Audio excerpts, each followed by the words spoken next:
Okay, welcome back to the Homestand Show. Let's bring in our next guest. First time on the show, it's Rod Pedersen, the host of the Rod Pedersen Show on the Game Plus Network. Rod, thanks for doing this. You're down in Florida, aka enemy territory to Leaf fans. What's the vibe like over there with Panthers fans? Because all the talk here is no one in Florida actually cares about the Panthers, right? Do they even know a series is going on? Have you watched the games, dude? The rink's full. It was full of half of your people for game 3, not as many for game 4. But hey, they're upset that they get a bad rap. That's what's going on, guys. And thanks, by the way, for having me on. I mean, wouldn't that be something if they fell forward into the East Final compared to these Leafs fans, these long-suffering Leafs fans? I mean, I get it. But I've had Leaf fans say, if we could have possibly hated any fans more than Boston, it's Florida. And I'm like, what are you guys mad at Florida for? Like, everybody's, maybe you guys can answer me that question, because everybody here is so chill. And if you've been here, it's the way they are. They're like, we're in round 2 because we manifested it. That's the way they talk. They're very, cash about things. Not like Leaf fans who are loud, obnoxious, brash. I love them. Guys, they were the first ones to the rink. This won't surprise any of you. My Leaf fan friends were texting me saying, when do the gates open? When do we get in? Blah, blah, blah. I said, I'm not Ticketmaster. Like, go. One guy, buddy, had his jersey stolen from his hotel. So he said, where can I get a Leafs jersey in South Florida? I said, half past nowhere, bro. What do you think? We're not in a Canadian Tire in Prince George, where there's Leaf stuff everywhere. So, and then when the Leafs lost, these guys sat in their chair and cried. Thousands of Leafs, they sat in their chair and cried. I'm like, how you can't hate these people? That's my answer. It's tough. I mean, you hear about this from Leaf fans. We see it all the time. So this is nothing new to us. You've been in and around this series and in and around the arena. How do you feel so far about the Panthers' play? Oh, to me, it's really simple. I mean, and I go to close to 30 Panthers games this year. So I knew that there's a very good positive vibe here. There's a tremendous culture. And you kind of got to read in between the lines. Like Paul Maurice, the head coach, said, he goes, I came here and I didn't change anything. I walked into a great culture and I just didn't screw it up. And I noticed around New Year's how much fun these players were having, how much they genuinely loved each other. The Florida Panthers players, they play for each other. Watch the bench tonight, guys. I mean, there's a little more pressure on the Panthers now than there has been all series, but they're smiling. They're having fun. Leafs, they're not having fun. They weren't in game 3. Game 4, Sheldon Keefe, I thought, just took the governors off and said, you run, boys. It's do or die. And they were playing like that. There were multiple 4-on-1 rushes in the second period of that game for the Leafs. And if that happens tonight, the Leafs will win, and there will be game 6 Sunday in Sunrise. So I'm very curious to see how the game goes, because man versus man, Toronto's a better team. They just haven't been playing as well of a team as Florida has. Rod, when you speak about the Florida Panthers, Matthew Tkachuk was the biggest offseason acquisition they had. Explain his impact in that locker room. I know he hasn't scored this series, but he's still noticeable on a game-to-game basis. I never knew him when he was in Calgary, but just been around him a lot in South Florida. And way back in the summertime, as soon as they made the trade, Matthew Tkachuk was on every billboard, every pamphlet, every bus stop ad. He became the face of the Panthers before he even played a game, guys. And from what the people that know him in Calgary told me, that's what he wanted. He wanted superstar billing, all-star billing. I don't know, but he's played like it. And then going into the all-star game, the whole week was here in South Florida. He was like the mayor of it. He was on every television show, every radio station promoting it. And then they were calling him the mayor of All-Star Week in Fort Lauderdale and Sunrise. And then he goes out and was the MVP of the game, if you watched it. So I take my hat off to Matthew Tkachuk. I know a lot of people hate him. And to be honest, when he was a Flame, I didn't really like him a whole lot. But the fact is, he wins, he leads, he led the team in scoring. And sorry to say, but a lot of people have said the rock bottom for the Panthers was when Keith Tkachuk called them out on Toronto radio and said this team's soft. Mm-hmm. They really went on a run after that. Matthew's dad called them out. So, yeah, say what you – because I don't think hockey parents should ever be interviewed, Keith Tkachuk or otherwise. But Matthew's the face of the team, and he hasn't let them down.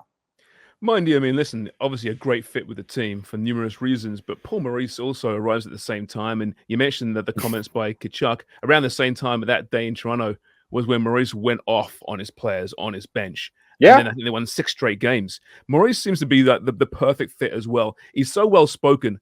When Paul Maurice talks, we all listen. You know, I won't call him a poet necessarily, but he hits it, he nails it pretty much every time he speaks about whatever it is. I'm a huge fan of his. He's fitting really well as well. James, you're hitting all my touch points here, my good ones on Paul Maurice, because I've been around him a lot when he was the coach of the Jets, and I loved him for all the reasons you did. And I know what he started coaching in the NHL at 26 as a head coach, but when I saw how it fizzled out in Winnipeg, and that was sad. When you said everybody listens, everybody except the Jets players. That's a story for another time. But when he was hired in Florida, my Panthers fans' friends were like, who is this guy? Because to be honest, they don't really know. They don't know it like we know. And I said, oh, he's coached 1,000 games, guys. He's one of the winningest coaches in NHL history. And they're like, well, what's he won? He's never won anything. It's the American way. But Ricky Bobby, if you're not first, you're last. And I'm like, well, okay, just give him time. And look where they got him. You know, but the thing with during the season, there was a lot of fire Maurice hashtags going around and stuff. And I'm like, I'm just can't listen to you, guy. I can't listen to you because he's doing a great job. You just can't see it because you don't really know the game. You know, so that's my answer to that, James, is he's a highly intelligent guy. He's a well-spoken guy. And there is a shelf life for everything. That's a fact. His time was up in Winnipeg. It's very clear. And so he's moved on here and should have been given Coach of the Year consideration, but there's a lot of good coaches in the NHL. Yeah, based on what we saw in Winnipeg this season, clearly not Paul Maurice's fault. We're speaking to Rod Pedersen of the Rod Pedersen Show. Okay, I got to ask you, do you believe this series goes on after tonight?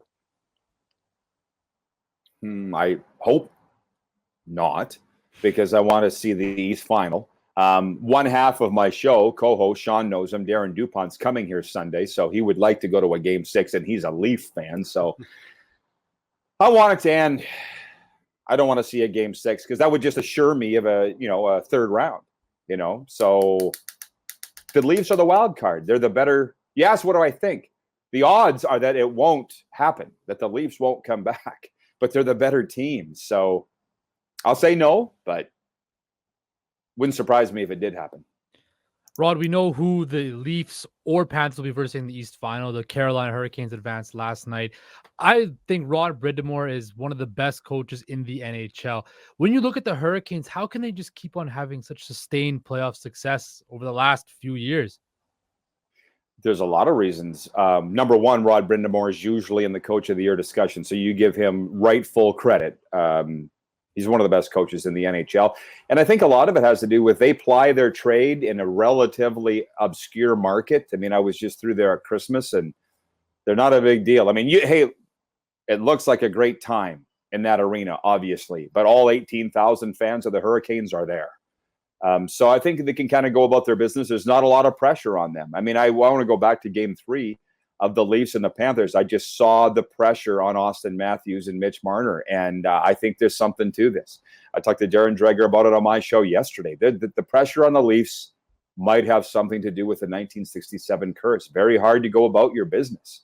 And Sean asked me if I was going to the Leafs morning skates and the media scrums and press conferences. I'm like, why would I want to be around that? Sorry, Sean. Oh my God. Yeah, no, I'm a law of attraction dude, man. I'm in South Florida, man. That's not my thing. And Raleigh, they have 2 reporters. And here in Florida, I'm not calling down the Hurricanes. There's 2 here, maybe 1. Watch a Paul Maurice scrum from last November. There's 1 microphone in front of his face.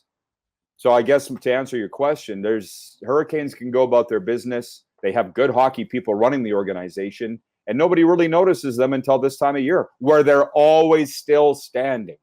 So they do a great job. Yeah, even with goalie issues, they're still playing well. I love. Who's their goalie, by the way? Yeah, Freddie Anderson, Antti Ranta.